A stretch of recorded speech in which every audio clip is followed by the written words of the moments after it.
Bonjour et bienvenue sur Blocky. La star du stand Samsung sur ce MWC 2011, c'est incontestablement la tablette Galaxy Tab 10 pouces qui est prise d'assaut complètement par le public.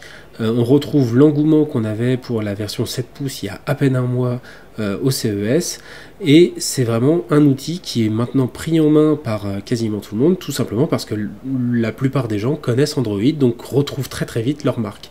Alors ce qui est assez hallucinant, c'est de s'apercevoir que les 20 tablettes 10 pouces sont complètement squattés, alors qu'on a à 1 mètre de là les 7 pouces qui étaient au préalable au CES complètement inaccessibles, qui sont maintenant désormais quasi abandonnés. Donc il y a vraiment un intérêt du grand public pour la nouveauté, c'est pas forcément des acheteurs, mais c'est vraiment des gens qui sont là pour voir ce qui vient de sortir.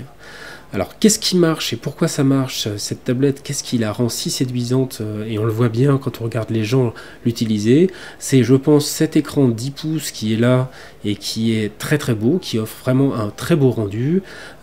Et également une surface tactile qui répond vraiment au doigt et à l'œil. C'est-à-dire qu'on est là désormais avec un engin au niveau de l'iPad d'un point de vue prise en main. C'est-à-dire qu'on a une impulsion sur l'écran, une réaction de la part de la machine.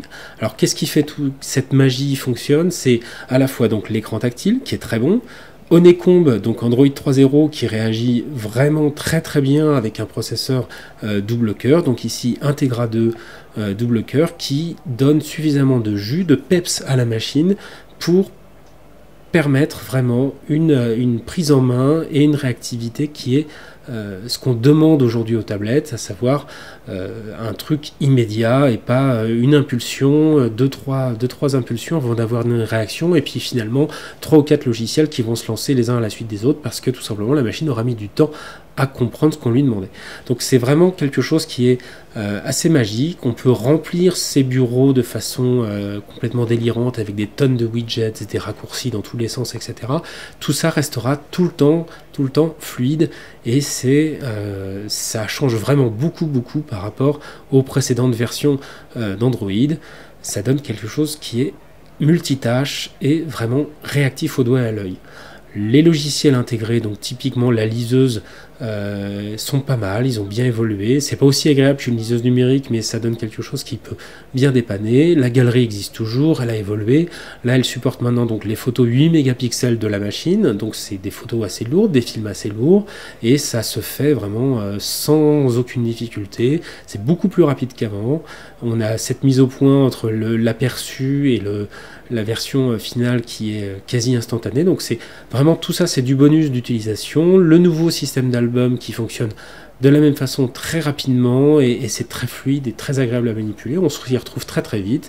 On a vraiment gagné beaucoup en expérience utilisateur.